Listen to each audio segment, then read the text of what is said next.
ಶೋಷಿತರ, ನಿರ್ಗತಿಕರ ನಿಜವಾದ ನಾಯಕ doctor B R Ambedkar ಎಂದು ಶಾಸಕರಾದ ಎನ್ವೈ ಗೋಪಾಲಕೃಷ್ಣರವರು ತಿಳಿಸಿದರು. ಪಟ್ಟಣದಲ್ಲಿ ಮಂಗಳವಾರ ತಾಲೂಕು ಆಡಳಿತ, ತಾಲೂಕು ಪಂಚಾಯಿತಿ, ಪಟ್ಟಣ ಪಂಚಾಯಿತಿ ಹಾಗೂ ಸಮಾಜ ಕಲ್ಯಾಣ ಇಲಾಖೆ ಇವರ ಸಂಯುಕ್ತಾಶ್ರಯದಲ್ಲಿ ಭಾರತ ರತ್ನ ಸಂವಿಧಾನ ಶಿಲ್ಪಿ ಡಾಕ್ಟರ್ ಬಿಆರ್ ಅಂಬೇಡ್ಕರ್ ಅವರ 135ನೇ ಜನ್ಮದಿನಾಚರಣೆ ಹಾಗೂ ಭಾರತ ಉಪ ಪ್ರಧಾನಿ ಹಸಿರು ಕ್ರಾಂತಿ ಹರಿಕಾರ ಡಾಕ್ಟರ್ ಬಾಬು ಜಗಜೀವನ್ ರಾವ್ ಅವರ 119ನೇ ಜನ್ಮದಿನಾಚರಣೆಯ ಕಾರ್ಯಕ್ರಮದಲ್ಲಿ ಉದ್ಘಾಟನೆ ವಹಿಸಿ ಅವರು ಮಾತನಾಡಿದರು. ಅಂಬೇಡ್ಕರ್ ಅವರು ಸಂವಿಧಾನ ಬರೆದ ಅತ್ಯಂತ ಶ್ರೇಷ್ಠ ವಚನಕಾರರು ಕೂಡ ಹೌದು. ಇಂಥವರ ಜಯಂತಿಯನ್ನು ಹಬ್ಬದ ರೀತಿಯಲ್ಲಿ ಆಚರಿಸಬೇಕು. ಆದರೆ ಇಲ್ಲಿ ನೆರೆದಿರುವ ಜನರನ್ನು ನೋಡಿದರೆ ನನಗೆ ನೋವು ತರಿಸುತ್ತದೆ ಎಂದರು. ಮುಂದಿನ ವರ್ಷ ಸುಮಾರು 4 ಕೋಟಿ ವೆಚ್ಚದಲ್ಲಿ ಅಂಬೇಡ್ಕರ್ ಭವನವನ್ನು ನಿರ್ಮಿಸಿ ಅಲ್ಲೇ ಅಂಬೇಡ್ಕರ್ ಜಯಂತಿಯನ್ನು ಆಚರಣೆ ಮಾಡೋಣ. ಎಲ್ಲರೂ ಸಹಕಾರ ನೀಡಬೇಕು ಎಂದರು. ಎಲ್ಲರೂ ಒಗ್ಗಟ್ಟಾಗಬೇಕು ಎಂದು ಕರೆ ನೀಡಿದರು. ಇದೇ ಸಂದರ್ಭದಲ್ಲಿ ಕರ್ನಾಟಕ ರಾಜ್ಯ ಮತ್ತು ವೈನ್ ಮಂಡಳಿ ಅಧ್ಯಕ್ಷರಾದ ಡಾಕ್ಟರ್ ಯೋಗೇಶ್ ಬಾಬು ಅಂಬೇಡ್ಕರ್ ಬಗ್ಗೆ ವಿಸ್ತೃತವಾಗಿ ಮಾತನಾಡಿದರು. ಇದೇ ವೇಳೆ ಕಾಂಗ್ರೆಸ್ ಮುಖಂಡರಾದ ಪ್ರಕಾಶ್ ನಾಗಭೂಷಣ್ ತಮ್ಮ ಅನಿಸಿಕೆಗಳನ್ನು ತಿಳಿಸಿದರು. ಯಾರು ಕೂಡ ಸಾಧನೆ ಮಾಡ್ತಾರೆ ಅಂತ ಒಂದು ಅದ್ಭುತವಾಗಿರ್ತಕ್ಕಂಥ ಕೊಡುಗೆ ಇವತ್ತು ಕೊಟ್ಟಿದ್ರು. ವೇದಿಕೆ ಮೇಲೆ ಕೂತ್ಕೊಂಡಿರ್ತ 4 ಮಾತು ಮಾತಾಡ್ತು ಅಂದ್ರೆ ಅದು ಕೊಟ್ಟಿರ್ತಕ್ಕಂಥ ಮೂಲಭೂತ ಹಕ್ಕುಗಳನ್ನ, ಫಂಡಮೆಂಟಲ್ ರೈಟ್ಸ್ ಅಂತ ಕೊಡ್ತೀವಿ ಅಂತ ಒಂದು ಹಕ್ಕುಗಳನ್ನ ಪ್ರತಿಪಾದನೆ ಮಾಡತಕ್ಕಂಥ ಒಂದು ಸಂದರ್ಭ, ಸಮಯ, ಸ್ಫೂರ್ತಿ ಕೊಟ್ಟಿದ್ದಾರೆ ಅಂತ ಹೇಳಿದ್ರೆ ಆ ಇಬ್ಬರ ಮಹನೀಯರ ಒಂದು ಆಶೀರ್ವಾದ ಮತ್ತು ಅಭಿಮಾನದಿಂದ ಬಹಳ ನೋವಿನಲ್ಲಿ ಮಾತಾಡ್ತೀನಿ. ಈ ವಿಚಾರದಲ್ಲಿ ಖಂಡಿತವಾಗ್ಲೂ ಬಹಳ ನೋವಾಗುತ್ತೆ ಕೂಡ ನಮಗೆ. ಕಾರ್ಯಕ್ರಮದಲ್ಲಿ ಯಾವುದೇ ಕಾರ್ಯಕ್ರಮ ಮಾಡಲಿ, ಯಾವ ಜಾತಿದೇ ಮಾಡಿರಲಿ, ವಾಲ್ಮೀಕಿದಾಗಿರ್ಲಿ, ವೀರಶೈವರಾಗಿರ್ಲಿ, ಇದು ಅಧಿಕಾರಿಗಳು ಜಾತಿಗೆ ಸಂಬಂಧಪಟ್ಟಿದ್ದ ಕಾರ್ಯಕ್ರಮಗಳು ಮಾಡ್ತಾರೆ. 4 ಗೋಡೆ ಮಧ್ಯದಲ್ಲೇ ಮಾಡ್ತಾರೆ. ಯಾಕಂದ್ರೆ ಇಂಥವು ಆಗ್ತವೆ ಅಂತ ನಾವು ಜಾತಿಗೆ ಮಾಡ್ತಕ್ಕಂಥ ಅವಮಾನಗಳಿವೆ. ಈ ಕೆಲಸಗಳನ್ನ ಮಾಡಿದ್ರೆ ಪ್ರಯೋಜನ ಬರೋದಿಲ್ಲ. ಇದನ್ನು ಬಹಳ ನೊಂದ್ಕೊಂಡು ಮಾತಾಡೋದು. 4 ವರ್ಷ ಮಾತಾಡ್ಬೇಕಂದ್ರೆ ನನಗೂ ಬಹಳ ನೋವು ಅನಿಸ್ತು. ನನಗೆ ಬಹಳ ಜನ ಬೇಕಾಗಿಲ್ಲ. ಜನ ಬರ್ತಾರೆ ನನ್ನ ಭಾಷಣ ಕೇಳಕ್ಕೆ. ಅವ್ರ ಜನ ಬೇಕಾದಷ್ಟು ಜನ ಕೂಡ ಬರ್ತಾರೆ, ಗೊತ್ತಿದೆ ನನಗೆ ಕೂಡ ಎಲ್ಲಿ ಭಾಷಣ ಮಾಡ್ಬೇಕು, ಯಾಕೆ ಮಾಡಬೇಕು. ನಮ್ಮ ಜವಾಬ್ದಾರಿ ನಾವು ಅರ್ಥ ಮಾಡ್ಕೊಳ್ಳೋವರೆಗೂ ನಿಜವಾಗ್ಲೂ ಕೂಡ ಇಂಥ ಒಂದು ಕಾರ್ಯಕ್ರಮಗಳು ನಾವು ಕೊಡ್ತಕ್ಕಂಥ ಗೌರವ ಉನ್ನತವಾಗಿರ್ತಕ್ಕಂಥ ವ್ಯಕ್ತಿಗಳಿಗೆ ನೀಡ್ತಕ್ಕಂಥ ಒಂದು ಅಭಿಮಾನದ ಗೌರವ ಅಲ್ಲ ಅಂತ ಹೇಳಿ ನನ್ನ ಭಾವನೆ. ಅಧಿಕಾರ ಬರುತ್ತೆ ಹೋಗುತ್ತೆ, ಹುಟ್ಟು ಸಾವಳಿ ಗೊತ್ತಿರ್ಬೋದು, ನಾಳೆ ಹೋಗ್ಬೋದು. ಆದರೆ ಕೊಟ್ಟಿರ್ತಕ್ಕಂಥ ಕೊಡುಗೆಯನ್ನು ಇವತ್ತು ಜೀವನಾಂಶದವರೆಗೂ ನಾವು ಇವತ್ತು ಕೂಡ ಜೀವನ ಪೂರ್ತಿಯಾಗಿ ನಡೆಸ್ತಕ್ಕಂಥ ಒಂದು ಕಾರ್ಯಕ್ರಮವನ್ನು ನಾವು ಇವತ್ತು ಕಾರ್ಯಕ್ರಮ ಮಾಡಿದ್ವಿ. ನಾನು ಆಗ್ಲೇ ಹೇಳಿದೆ, ಪ್ರಕಾಶ್ ಮಾತಾಡ್ಬೇಕಾದ್ರೆ ಯಾರ್ಯಾರಿಗೆ ಇಷ್ಟ ಇದೆಯೋ ಅವರೇ ಕೂತ್ಕೊಳ್ರಿ, ಇಷ್ಟ ಇದ್ದವರೆಲ್ಲ ಎದ್ದು ಹೋಗ್ಬಿಟ್ರಿ ಅಂತೇಳಿ. ಅವರೆಲ್ಲ ಎದ್ದೋಗೋರು 2-3 ಇದ್ರು. ಮಟ್ಟದಲ್ಲಿ ನಾವು ಅರ್ಥ ಮಾಡ್ಕೋಬೇಕು, ಯಾವ್ದು ಮಾತಾಡಬೇಕು, ಎಷ್ಟು ಮಾತಾಡಬೇಕು, ಯಾವ ಲಿಮಿಟೇಷನ್ ಅಲ್ಲಿ ಹೋಗ್ಬೇಕು ಅನ್ನೋದು ನಾವು ಅರ್ಥ ಮಾಡ್ಕೋಬೇಕು. ಅದ್ರಲ್ಲಿ ಮಾತಾಡಿದ್ರೆ ಕೇವಲ ಬರೀ 3. ಪ್ರಕಾಶ್ ಮಾತಾಡಿದ್ರು, ಯೋಗೇಶ್ ಮಾತಾಡಿದ್ರು, ಆಮೇಲೆ 4 ವರ್ಷ ಮಾತಾಡಿದ್ರು. ಯಾರು ಮಾತಾಡಿದ್ರು ಅಷ್ಟಕ್ಕೆ ಇಷ್ಟು ಸೀಮಿತ ಆಯ್ತು. ಅಲ್ಲಿಂದ ತಪ್ಪಡೆಗಳು ಪಡ್ಕೊಂಡು ಬೆಳಗ್ಗೆ 11 ಗಂಟೆಗೆ 9 ಗಂಟೆಗೆ ಪ್ರಾರಂಭ ಆಗಬೇಕಾಗಿರ್ತಕ್ಕಂಥ ಕೆಲಸನ 11ವರೆಗೆ ಈ ಬಿಸಿಲಲ್ಲಿ ಕರ್ಕೊಂಡು ಹೋಗ್ಬಿಟ್ಟು ಅಲ್ಲಿಂದ ಸುತ್ತಾಡಿ ಬಂದ್ರೆ, ಅಲ್ಲಿಂದ ಬಿಸಿಲಲ್ಲಿ ಬಂದವರು ಏನ್ ಮಾಡ್ತಾರೆ ಪಾಪ, ಅವ್ರಿಗೆ ಅಲ್ಲೇ ಸುಸ್ತಾಗಿ ಹೋಗ್ತಾರೆ. ಹೀಗಾಗಿ ನಾನು ನಿಮ್ಮನ್ನೆಲ್ಲರೂ ಕೈ ಎತ್ತಿ ಮುಗಿತೀನಿ. ಯಾವುದೇ ಕಾರ್ಯಕ್ರಮಗಳಾಗಲಿ ಇನ್ಮೇಲೆ ಒಂದು ಡಿಸಿಪ್ಲಿನ್ ಅನ್ನೋದು ನಮ್ಮ ಜೀವನದಲ್ಲಿ ಅಳವಡಿಸ್ಕೋಬೇಕು. ಡಿಸಿಪ್ಲಿನು ಒಂದು ಅಳವಡಿಸ್ಕೊಳ್ಳೋದು ಹೋದ್ರೆ ಕಾರ್ಯಕ್ರಮಗಳು ಒಂದು ಗೌರವ ನಿಜವಾಗ್ಲೂ ಒಂದು ಸಂಕೇತ ಆಗಲಿ, ಸೂಚನೆ ಸಿಗೋದಿಲ್ಲ. ನಾಲ್ಕು ಪ್ರಕಾಶ ಆ ಲೆವೆಲ್ ಬಂದಿದ್ದೀವಿ ನಾವು. ಕೇಳೋದಷ್ಟೇ, ನಮಗೆ ನಿಜವಾಗ್ಲೂ ಅಗಾಧವಾದ ಅಭಿಮಾನ, ಪ್ರೀತಿ, ವಿಶ್ವಾಸ ನಿಮ್ಮೇಲಿದೆ. ಬಹಳ ಹಿಂದುಳಿದಿರ್ತಕ್ಕಂಥ ತಾಲೂಕ. ಅಂಬೇಡ್ಕರ್ ಸಂವಿಧಾನ ಕೊಟ್ಟರು, ನಮಗೆ ಎಲ್ಲ ಮೂಲಭೂತ ಸೌಕರ್ಯಗಳನ್ನು ಕೊಟ್ಟಿದ್ರೆ, ಹಕ್ಕು ಕೊಟ್ಟಿದ್ದಾರೆ. ಸರ್ಕಾರದ ನೆಲೆಯಲ್ಲಿ ನಾವೆಲ್ಲರೂ ಅನುಭವಿಸ್ತಾ ಇದ್ದೀವಿ ನಾವು ಕೊಡ್ತಕ್ಕಂಥ ಅನುದಾನಗಳನ್ನು. ಅದು ಬಹಳ ಪ್ರಮುಖ. ಎಲ್ಲ ಸರ್ಕಾರ ಕೊಟ್ಕೊಂಡು ಹೋಗ್ತಾ ಇದೆ, ಸರ್ಕಾರ ಮಾಡ್ತಾನೆ ಇದ್ದಾರೆ. ಆದ್ರೆ ಅದು ಎಷ್ಟು ಮಟ್ಟಿಗೆ ಉಪಯೋಗಿಸ್ಕೊಳ್ತೀವಿ ಅನ್ನೋದು ನಮ್ಮದೇ. ಅಂಬೇಡ್ಕರ್ ಜಯಂತಿ ದಿವಸ, ಜಗಜೀವನ್ ರಾವ್ ಜಯಂತಿ ದಿವಸ ಆ ಒಂದು ಮಾಲಾರ್ಪಣೆ ಮಾಡಿ ಅವ್ರಿಗೆ ಸುಮ್ಮನೆ ನಮನ ಮಾಡಿ ನಮಸ್ಕಾರಗಳು ಮಾಡಿ ಓಡ್ತಕ್ಕಂಥದ್ದಿಲ್ಲ. ಎಷ್ಟು ಜನ ನಾವು ಆ ಸಿದ್ಧಾಂತಗಳು ಒಪ್ಕೊಂಡಿದ್ದೀವಿ, ಅವ್ರು ಹಾಕೊಟ್ಟಿರ್ತಕ್ಕಂಥ ಈ ಬುದ್ಧಿ ಜ್ಞಾನ ಆದ್ರಿಂದ ನಾವು ಎಷ್ಟು ಜನ ಹಂಚ್ಕೊಂಡಿದ್ದೀವಿ, ನಮ್ಮ ಮಕ್ಕಳಿಗೆ ನಾವೇನು ಹೇಳ್ಕೊಟ್ಟಿದ್ದೀವಿ ಎಂಬುದನ್ನು ನಾವು ಅರ್ಥ ಮಾಡ್ಕೋಬೇಕು. ಅವರು ಹೇಳ್ತಾ ಇರೋದಷ್ಟೇ, ಪ್ರತಿಯೊಂದು ಮನೆಯಲ್ಲಿ ಕೂಡ ಪ್ರತಿಯೊಬ್ಬ ವ್ಯಕ್ತಿ ವಿದ್ಯಾವಂತ ಆಗದೆ ಹೊರತು ಈ ದೇಶ ಮುಂದುವರಿಯಲ್ಲ, ಈ ಜಾತಿಗಳು ಮುಂದುವರಿಯಲ್ಲ. ಎಜುಕೇಶನ್ ಮಸ್ಟ್ ಅಂತ ಹೇಳಿರೋದು. ಎಜುಕೇಶನ್ ಇದ್ದವರಿಗೆ ಎಜುಕೇಶನ್ ಕೊಡ್ತಕ್ಕಂಥ ವ್ಯವಸ್ಥೆಗಳು ಕೂಡ ನಿಮ್ಮ ಮೂಲಕ ಆಗಲಿ ಅಂತ ಹೇಳ್ಬಿಟ್ಟು ಅವ್ರಿಗೆ ನಮಗೆ ತಿಳಿದಂತ ಸ್ವಲ್ಪ ತಿಳಿದಂತ ನಮ್ಗೆ ಅದನ್ನು ಸ್ವಲ್ಪ ಹೇಳಿದ್ದಾರೆ. ಮುಖ್ಯವಾಗಿ ಮಕ್ಕಳಿಗೆ ವಿದ್ಯಾಭ್ಯಾಸ ಕೊಡ್ತಕ್ಕಂಥ ಕೆಲಸ ಮೊದಲನೇದಾಗಿ ನೀವೆಲ್ಲರೂ ಮಾಡಬೇಕು. ಈಗಿನ ಸ್ವಲ್ಪ ಓದ್ಕೊಂಡಿದ್ದಾರೆ ಮಕ್ಕಳಿಲ್ಲ ಅಂತಲ್ಲ, ಇನ್ನೂ ಹೆಚ್ಚಿಗೆ ಓದಿಸ್ತಕ್ಕಂಥ ಈ ಹುಡುಗರು ನಾನು ನೋಡಿದ್ದೆ, ಪ್ರತಿಭಾ ಪುರಸ್ಕಾರ ಮಾಡಿದ್ರು. ನನಗೆ ಆಶ್ಚರ್ಯ ಆಯ್ತು, ನಮ್ಮ ಹುಡುಗ ಇವು ಬೇರೆ ಹುಡುಗರು ಕಂಪೇರ್ ಮಾಡಿದ್ರೆ ಆ ಹುಡುಗರು ಅಷ್ಟರ ಮಟ್ಟಿಗೆ ಆ ಮಾರ್ಕ್ಸ್ಗಳು ಹಿಂದುಳಿದಿರ್ತಕ್ಕಂಥ ಸಮಾಜದವರು ಹಿಂದುಳಿದಿರ್ತಕ್ಕಂಥ ಶಾಲೆಗಳಲ್ಲಿ ಓದಿ ಇಷ್ಟು ಮಟ್ಟಿಗೆ ಪ್ರತಿಭಾವಂತಿಕೆ ಅಂತ ಅವರು ಅಳವಡಿಸಿಕೊಂಡಿದ್ದಾರೆ ಅಂದಮೇಲೆ ನಿಜವಾಗ್ಲೂ ಹ್ಯಾಟ್ಸ್. ಅವ್ರು ಯಾರು ಈಗ ಪ್ರತಿಭಾ ಪುರಸ್ಕಾರ ತಗೊಂಡಿದ್ದಾರೆ ಅವ್ರಿಗೆ ದಯವಿಟ್ಟು ಭಗವಂತ ಆಶೀರ್ವಾದ ಮಾಡಬೇಕು. ನೀವು ತಗೊಂಡಿದ್ದಾರೆ ಯಾರು ಕೂಡ ಇಲ್ಲಿಗೆ ಮೊಟ್ಟುಕೊಳ್ತಕ್ಕಂಥ ಕೆಲಸ ನೀವು ಮಾಡಬೇಡಿ. ಮುಂದೆ ಇನ್ನೂ ಹೆಚ್ಚಿನ ಪ್ರಯತ್ನ ಪಡಬೇಕು. ಒಳ್ಳೊಳ್ಳೆ ಇಲಾಖೆಗಳಲ್ಲಿ ನೀವು ದೊಡ್ಡ ದೊಡ್ಡ ಅಧಿಕಾರಿಗಳಾಗಿ ಬರಬೇಕು. ಮುಂದೆ ನೀವು ಒಳ್ಳೊಳ್ಳೆ ಡಾಕ್ಟರ್ಗಳು ಇಂಜಿನಿಯರ್ಗಳಾಗಬೇಕು ಅನ್ನೋದು ಒಂದು ಆಸೆ ನನಗೆ. ಚೆನ್ನಾಗಿ ಓದ್ರಿ, ಚೆನ್ನಾಗಿ ಕಾಪಾಡ್ರಿ.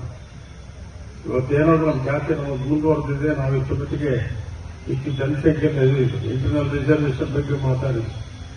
ಈಗ ಬೋಯಸ್ನ ಮಾತು ಇಂಟರ್ನಲ್ ರಿಸರ್ವೇಷನ್ ಬರ್ತಾರೆ, ಲಂಬಾಣಿಗಳು ಬರ್ತಾರೆ, ಎಸ್ಸಿಗಳು ಬರ್ತಾರೆ. ಈ ಮೂವರು ಒಂದ್ ಕಡೆ ಇಳಿಸಿದ್ರೆ ಲಂಬಾಣಿ ನಂಬರ್ 1 ಅಲ್ಲಿ ಬರ್ತಾರೆ. ಬಹಳ ಬುದ್ಧಿವಂತರು, ಬಹಳ ಇಂಜಿನಿಯರ್ಗಳವರೇ, ಡಾಕ್ಟರ್ಗಳವರೇ, ದೊಡ್ಡ ದೊಡ್ಡ IAS ಅವರು ಅವರೇ, KS ಅವರು ಅವರೇ. ಅದೇ ರೀತಿಯಲ್ಲಿ ಭೂಮಿಗಳಲ್ಲಿ ತಗೊಂಡ ಆರ್ಥಿಕವಾಗಿ ಈ ದಿನ ಬಹಳ ಅರ್ಥಗರ್ಭಿತವಾದಂತಹ ದಿನ. ಇಡೀ ದೇಶ ಮತ್ತು ವಿದೇಶದಲ್ಲಿರ್ತಕ್ಕಂಥ ಭಾರತೀಯರು ಸಂಭ್ರಮ ಸಡಗರದಿಂದ ಹಬ್ಬದ ರೀತಿಯಲ್ಲಿ ಆಚರಣೆ ಮಾಡತಕ್ಕಂಥ ದಿನ ಇದು. ಅದರಂತೆ ನಾವು ಕೂಡ ಪಟ್ಟಣದ ವಿವಿಧ ಬೀದಿಗಳಲ್ಲಿ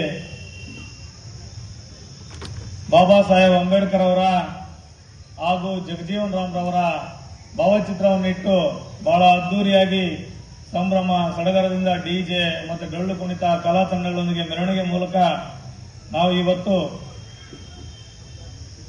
ಆಚರಣೆ ಮಾಡ್ಕೊಂಡು ಬಂದು ಈ ಒಂದು ವೇದಿಕೆ ಕಾರ್ಯಕ್ರಮದಲ್ಲಿದ್ದೀವಿ. ಇವತ್ತು ಬಾಬಾ ಸಾಹೇಬ್ ಅಂಬೇಡ್ಕರ್ ಅವರು ಬರೀ ಮೆರವಣಿಗೆಗೆ ಅಷ್ಟೇ ಸೀಮಿತ ಆಗಬಾರದು.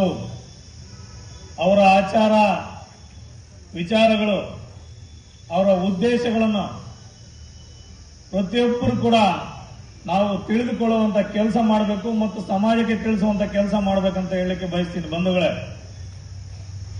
ಆಗ್ಲೇ ಮಾತಾಡ್ತಾ ಹೇಳಿದ್ರು ಬಾಬಾ ಸಾಹೇಬ್ ಅಂಬೇಡ್ಕರ್ ಅವರು. ಈ ದಿನ ವಿಶೇಷವಾಗಿ ನಾವು ದೇಶದೆಲ್ಲೆಡೆ ಇಬ್ಬರು ಮಹಾನ್ ನಾಯಕರ ಜನ್ಮ ದಿನಾಚರಣೆಯನ್ನ ಆಚರಣೆ ಮಾಡ್ತಾ ಇದ್ದೇವೆ. ಇದು ದೇಶದ ಸಡಗರ ಮತ್ತು ಸಂಭ್ರಮ. ಕಾರಣ ಇಷ್ಟೇನೆ, ಶೋಷಿತ ಸಮಾಜದಲ್ಲಿ ಹುಟ್ಟಿದಂತ ಇಬ್ಬರು ಮಹಾನಾಯಕರು ಇವತ್ತು ನಮ್ಮ ಭಾರತದ ಬೆಳಕನ್ನ ಇಡೀ ದೇಶಕ್ಕೆ ವಿಸ್ತರಿಸಿ ಸರ್ವ ಜನರಿಗೂ ಸಾಮಾಜಿಕ ನ್ಯಾಯ ಮತ್ತು ಸಮಾನತೆಯನ್ನ ಹಂಚಿದಂತ ಮಹಾನ್ ನಾಯಕರು ಇವರಿಬ್ರು. ಅವರೆಷ್ಟೇ ದುಃಖ ದುಮ್ಮಾನಗಳನ್ನ ತಮ್ಮ ಮನಸ್ಸಿನಲ್ಲಿ ನೊಂದು ಇಟ್ಕೊಂಡಿದ್ರು ಸಹ ಈ ದೇಶದ ಜನ ನಗನಗುತ್ತಾ ಬಾಳ್ಬೇಕಂತಕ್ಕಂಥ ಇತಿಹಾಸವನ್ನ ಕಂಡಂತ ಇಬ್ಬರು ಮಹಾನ್ ನಾಯಕರು.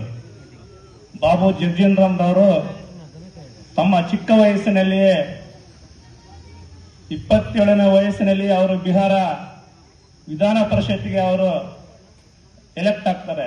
ಅಂದ್ರೆ ಅವ್ರನ್ನ ಅವಿರೋಧವಾಗಿ ನಾಮಿನೇಟೆಡ್ ಆಗಿ ಆಯ್ಕೆ ಮಾಡ್ತಾರೆ. ಅಲ್ಲಿ ರಾಜಕಾರಣ ಪ್ರಾರಂಭ ಆದಂತ ಬಾಬು ಜಗಜೀವನ್ ರಾಮ್ ರವರು ಅನೇಕ ಹುದ್ದೆಗಳನ್ನ ಲೋಕಸಭೆಯಲ್ಲಿ ವಿವಿಧ ಮಂತ್ರಿಮಂಡಲದಲ್ಲಿ ವಿವಿಧ ಮಂತ್ರಿಗಳ ಹುದ್ದೆಗಳನ್ನು ರೈಲ್ವೆ ಆಗಿರಬಹುದು, ಕಾರ್ಮಿಕ ಆಗಿರಬಹುದು, ಕೃಷಿ ಆಗಿರಬಹುದು, ರಾಜಕೀಯ, ಸಾಮಾಜಿಕ, ಶೈಕ್ಷಣಿಕ ಹಕ್ಕುಗಳನ್ನ ಕೊಡಿಸ್ತಕ್ಕಂಥ ಕೆಲಸ ಮಾಡಲಿ ಅಂತಕ್ಕಂಥ ಕನಸನ್ನ ಬಾಬಾ ಸಾಹೇಬ್ ಅಂಬೇಡ್ಕರ್ ಅವರು ಹೊಂದಿದ್ರು. ಆದರೆ ಬಾಬಾ ಸಾಹೇಬ್ ಅಂಬೇಡ್ಕರ್ ಅವರ ಕನಸುಗಳನ್ನ ಇವತ್ತು ಯಾವ ರಾಜಕೀಯ ಪಕ್ಷಗಳು ಕೂಡ ನನಸು ಮಾಡ್ತಾ ಇಲ್ಲ.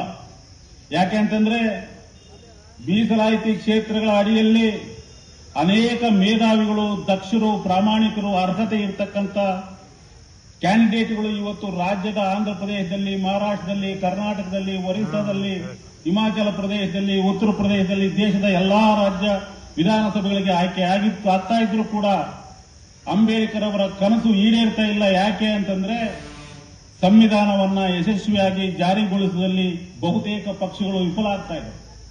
ಯಾಕೆ ಅಂತಂದ್ರೆ ಇವತ್ತು ತನ್ನ ಬಾಲಂಗೋಚುಗಳಿಗೆ, ತಾನು ಹೇಳ್ದಂಗೆ ಕೇಳ್ತಕ್ಕಂಥವ್ರಿಗೆ, ಇನ್ನಿತರೆ ಬೇರೆ ಬೇರೆ ಸಂವಿಧಾನನೇ ಅರ್ಥ ಆಗಬಾರ್ದವ್ರಿಗೆ ಏನ್ ಹೇಳಿದ್ರು ಹೂ ಅಂತ ಸೈನ್ ಹಾಕಿ ಹೋಗ್ಬೇಕು ಅಂತ MLAಗಳಿಗೆ ಇವತ್ತು ಮಂತ್ರಿ ಸ್ಥಾನಗಳನ್ನ ಕೊಟ್ಟು ಗೌರವ ಕೊಡ್ತಾ ಇದ್ದಾರೆ.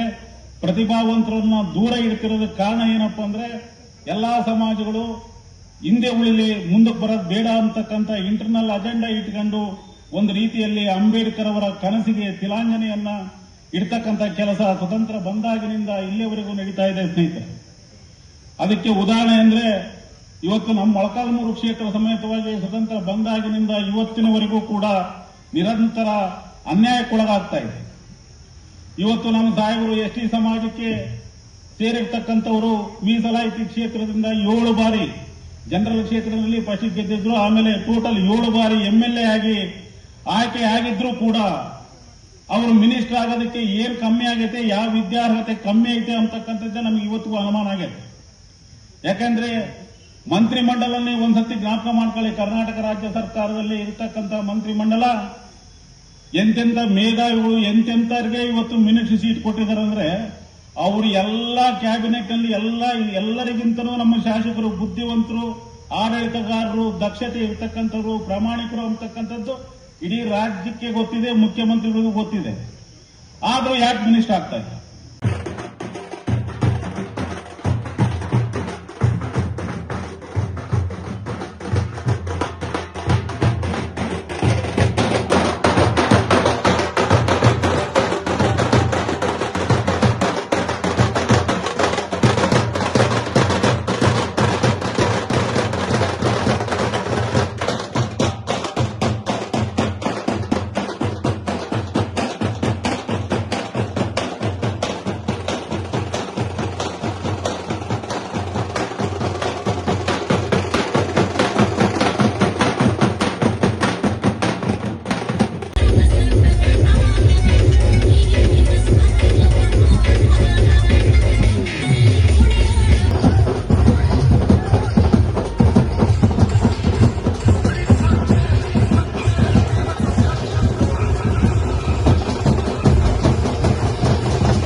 ಕಾರ್ಯಕ್ರಮದಲ್ಲಿ ತಹಸೀಲ್ದಾರ್ ಟಿ ಜಗದೀಶ್, ವೃತ್ತ ನಿರೀಕ್ಷಕರಾದ ಕೆ ನಾಗರಾಜ್, ಮಹೇಶ್ ಲಕ್ಷ್ಮಣ್ ಹೊಸಪೇಟೆ, ಹನುಮಂತಪ್ಪ ಕಾರ್ಯನಿರ್ವಾಹಕ ಅಧಿಕಾರಿ, ಸೈಯದ್ ನಾಸಿರ್ ಹುಸೇನ್, ಫಿರೋಜ್ ಖಾನ್ ಪಟ್ಟಣ ಪಂಚಾಯಿತಿ ಮುಖ್ಯಾಧಿಕಾರಿ, ಸಮಾಜ ಕಲ್ಯಾಣ ಇಲಾಖಾ ಅಧಿಕಾರಿ ಹರೀಶ್, ಅಧಿಕಾರಿಗಳಾದ ನಿರ್ಮಲಾ ದೇವಿ, ಲಕ್ಷ್ಮೀನಾರಾಯಣ್, ಹರ್ಷಾ ಪಿ ಆರ್ ನಾಗರಾಜ್, ಕಾಂಗ್ರೆಸ್ ಮುಖಂಡರಾದ ಎಸ್ ಖಾದರ್, ಯರ್ಜನಹಳ್ಳಿ ನಾಗರಾಜ್, ಕೆರೆಕೊಂಡೊಬ್ರಪ್ಪ ಪರಮೇಶಪ್ಪ, ಕರುನಾಡ ಜಿಯಾವುಲ್ಲಾ, ರಾಯಪುರದ ಸುರೇಶ್, ವಿವಿಧ ದಲಿತ ಮುಖಂಡರು, ಪದಾಧಿಕಾರಿಗಳು ಇನ್ನೂ ಹಲವರು ಉಪಸ್ಥಿತರಿದ್ದರು.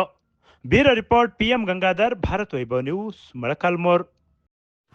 Thanks for watching. Read, discuss and debate with editor Dr. Yan Prashant Rao. Wanted reporters in print, digital and visual media for Bharat Vaibhav Daily Newspaper, BV News 5 Channel and BV Fast Web News from all the talukas of Karnataka, Goa and Maharashtra. If interested, send your resume to 9019229369.